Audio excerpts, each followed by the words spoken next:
Welcome back to my YouTube channel. අපි බලන හැමෝටම අපි හරිම ආදරෙයි.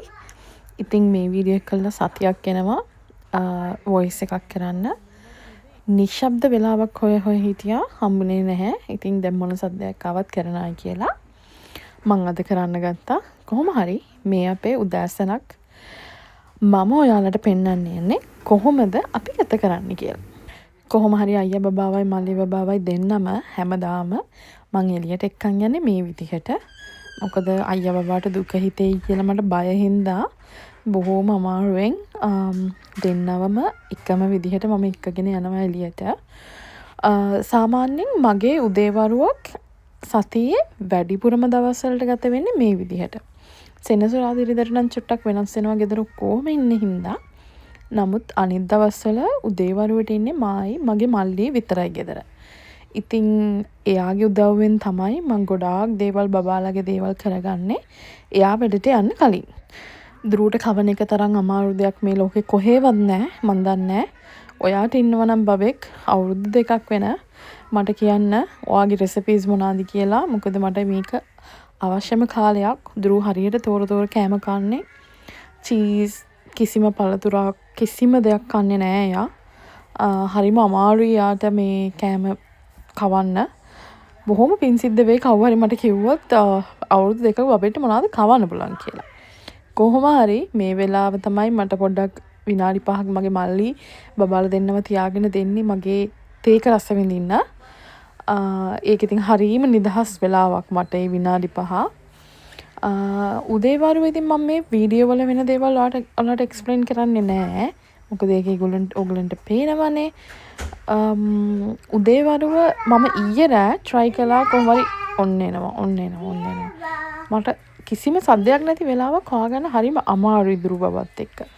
ඉතින් මම රෑ මේකට voice කරන්න try කරත් මට හිතෙනවා රෑ කියන්නේ හරිම කොච්චර මගේ calmද කියලා. මගේ මේ උදේවරුවත් එක්ක බලද්දි ගෝෂාව සද්දේ මේ ඔක්කොමත් එක්ක මට රෑ කියන එක කොච්චරනම් නිදහස්ද කියලා මට ඊයේ රෑ හිතන මේකට වොයිස් කරන්න ගත්ත වෙලාවේ කොහොම හරි ඒක කරන්න හම්බුන්නේ නැහැ. මගේ දරු බබා මගේ කටේ සද්දෙට නැගිටිනවා වගේ තේරිච්ච ඉඳා. ඕ මේ යාගේ කාර් ටික කියලා කාර් ටික එහෙනම් අප්පා මගෙන් ඉල්ලගන්න ගිහින්. දැන් මේ යාගේ කාර් ටික කියලා තමයි යා කියන්නේ. මන් දන්නේ නැහැ මෙච්චර කාර් දරුට කොහෙන් එකතු වෙලාද කියලා. මන් දන්නේ නැහැ දරුට මෙච්චර සෙල්ලම්බඩ මොකටද කියලා. අපේ ගෙදර ඉතින් එයාගේ අච්චම්මලා අප්පම්මලා මගේ නෑනලා මේ හැමෝම එයාට ඉතින් හැමතිස්සෙම සෙල්ලම් බඩු අරන් යනවා. ඉතින් එහෙම අරන් ඇවිත් දැන් කඩයක් දාන්න තරම් දරුට සෙල්ලම් බඩු දෙනවා. කොහොම හරි දරුව ඩිස්ට්‍රැක්ට් කරන එක තමයි මගේ උදේ තියෙන ලොකුම රාජකාරිය. මගේ මහත්තයා ඉතින් එකට විතර ගෙදර එනවා. එයා පාන්දර වැඩට යන්නේ. ඉතින් මේ වෙලාවේ දරු නිදියන්නේ නැහැ ආපහු. බබා තමයි දොයන්නේ එකපාරක්. එයාට ඩිස්ටර්බ් නැති නිින්දක් දෙන්න මම ඉතින් පුදුම try එකක් දෙනවා දරුව distract කරලා. සහ දරුට screen time එක මම පුළුවන් තරම් බලනවා අඩු කරන්න උදේවරුවට හරි. මොකද හවසට නම් එයා චුට්ටක් ෆෝන් එක TV එක සින්දු අහනවා සින්දු බලනවා. ඉතින් මට පුළුවන් වෙලාවට මම උපරිම try කරනවා එයාව එන්ටර්ටේන් කරන්න ෆෝන් එකක් ස්ක්‍රීන් එකක් නැතුව. කොහොම හරි බබාව නිදි කරවන්න ඕනේ එකපාරක් මම මේ උදේවරුවේ මහත්තයට එන්න කලින්. ඉතින් මේ වෙලාවේ දරුව බලාගන්නේ මගේ මල්ලි. එයාගේ උදව්වෙන් තමයි ඇත්තට මම ගොඩ දේවල් කරන්නේ. එයා නිකන් හරි උදේ වැඩකට ගියොත් එහෙම මම ඉවරටම ඉවරයි. මම දන්නේ මම කොහොම බබාලා දෙන්නව හැන්ඩල් කරලා තියෙනවා. නමුත් ඒක පොඩක් අමාරුයි කියලා තමයි මට හිතෙන්නේ. සහ මේ උගලන්ට මේ පේන රෙදි රැක් එක මාරම වටිනවා. ඔයාලා ඕස්ට්‍රේලියාවේ ඉන්න කෙනෙක් නම් සහ ඔයාගේ බබාගේ ඇඳුම අතේ හොදන කෙනෙක් නම් ඩ්‍රයි එකට අරන් යන්නේ නැත්තම් මේ රෙදි රැක් එක මාරම විදිහට වටිනවා ඔයාට. මේ මොකද සීතලේ බබාලගේ ඇඳුම් වේලන්න හරි අමාරුයිනේ. ඉතින් මේ රැක් එක තමයි මට ගොඩක්ම උදව් වෙන්නේ මගේ චූටි බබාගේ ඇඳුම් වේල ගන්න. දරු බබාගේ නම් ඇඳුම් අපි ඩ්‍රයි එකටත් දානවා. සමහරක් වෙලාවට මං ගේ ඇතුළෙත් එහෙම වර මේ හීටර් එක එන තැනට දාලත් වේල ගන්න වෙලාවල් තියෙනවා.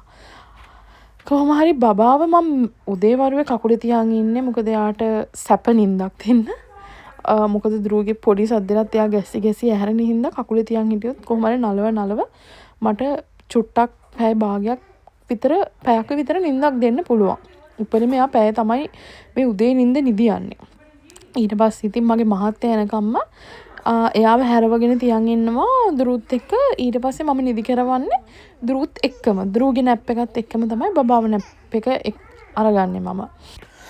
අවුරුදු 2කට අඩු බබාලා දෙන්නෙක් ඔයාට ඉන්නවා නම් ඔයා ඇත්තටම කරන දේ ඔයාගේ බබාලා වෙනුවෙන් එහෙම නැත්නම් ඔයාගේ හස්බන්ඩ් වෙනුවෙන් ඔයා කරන්නේ ලොකු දෙයක්.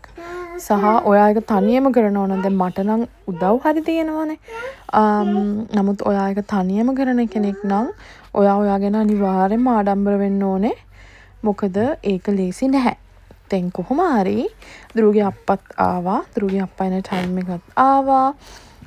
දරුගේ අප්පා ඉතින් දරුට හැමදාම ඉදී ඩෝනට් එකක් අරන් එනවා. මම නම් ඒකට එච්චර කැමති නෑ. නමුත් එයා ඒක බලාපොරොත්තුෙන් ඉන්නවා. කොහොම හරි එයාට මාස 8 9 ඉඳලම එයාට ඒක මතකයි. කොහොම හරි ආයක මානම බලාපොරොත්තුවකින් ඉන්නවා. සාමාන්‍යයෙන් දරුගේ අප්පාවහම අපේ දවස ගෙවන විදිහ චුට්ටක් වෙනස් වෙනවා එක එක දවසට එක එක විදිහට. සමහරක් දවස්වලට ඉරාව්ව පොඩක් පායලා තියෙනවා නම් අපි එළියට යනවා. ඉරාව්ව පායලා නැත්තම් බබාලා දෙන්නව තියන් ඉඳලා එක්ක මං ගෙවල් චුට්ටක් අස් කරනවා. අප්පා බබාලා දෙන්නව තියන් ඉන්නවා. මං ගෙවල් අස් කරනවා. එහෙම නැත්තම් මම නානවා. ඔය වගේ හරි විදිහට වෙනස් වෙනවා. ඉතින් අද පොඩක් ඉරාව්ව තියෙනවා. සීතල කොහොම හරි තිබ්බේ මයිනස් නෙවෙයි මේ 8කට වගේ 8ක් 9ක් වගේ තමයි අපිට සීතල යන්නේ මේ වෙලාවේ. ඉතින් හරිම සීතලයි. නමුත් ඉරාව්ව තියෙන හින්දා අපිට එළියට යන්න පුළුවන්. හැබැයි මෙහි වින්ටර් එකේ ගොඩක්ම ඉරාව්ව නැති දවස් තමයි තියෙන්නේ. ඉතින් ඒ දවස්වලට බබා දරු සීතල එළියට යන්න අවශ්‍ය වුණත් පොඩි බබාව එළියට එක්කන් යන්න ටිකක් අමාරුයි. ඉතින් අපේ පළවෙනි බබා තමයි මේ අපේ චේස්. අපිට හම්බෙච්ච පළවෙනි පිරිමි ළමයා තමයි එයා. බබාලා දෙන්නගේ වැඩත් එක්ක එයාව චුට්ටක් මගත් ඇරෙනවා.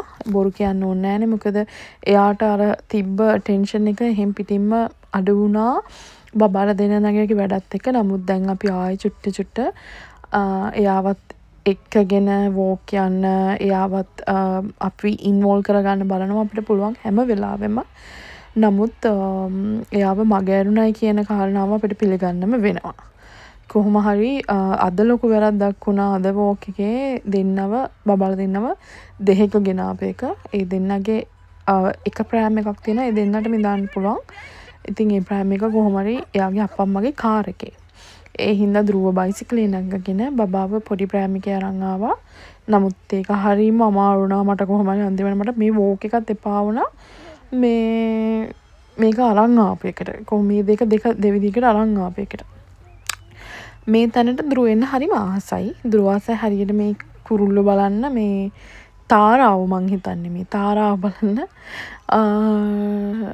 ඉතින් එයා හරිම ආසයි. යා මෙතනට ආවම චේසුත් එහෙමයි. පොඩි බබාට නම් ඉතින් තියෙන්නේ නෑනේ. කොහොම හරි මෙතනට මමත් හරිම ආසයි ඉතින්. ගොඩක් දුරට මේ වෝක් එක මල්ලි මමයි තමයි එන්නේ බබාලා දෙන්නත් එක්ක උදේ වරුවට. නමුත් උදේ වරුව දැන් මාරම සීතලයි.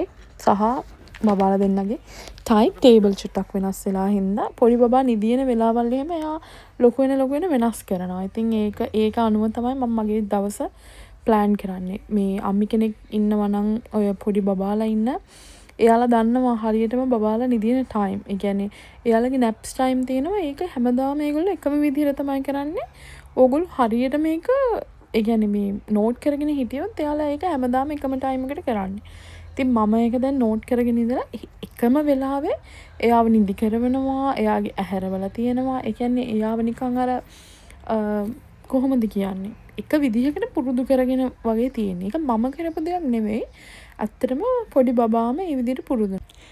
ඉතින් මේ වෙලාවේ කොහොම හරි මෙයා ගන්නව නිින්දක් විනාඩි 10ක විතර හරිම කැමති නිින්දක් මම. මොකද මේ නිින්ද නිදිනවා කියන්නේ ආයෙ පැය දෙකකට එයා නිදියන්නේ නැහැ.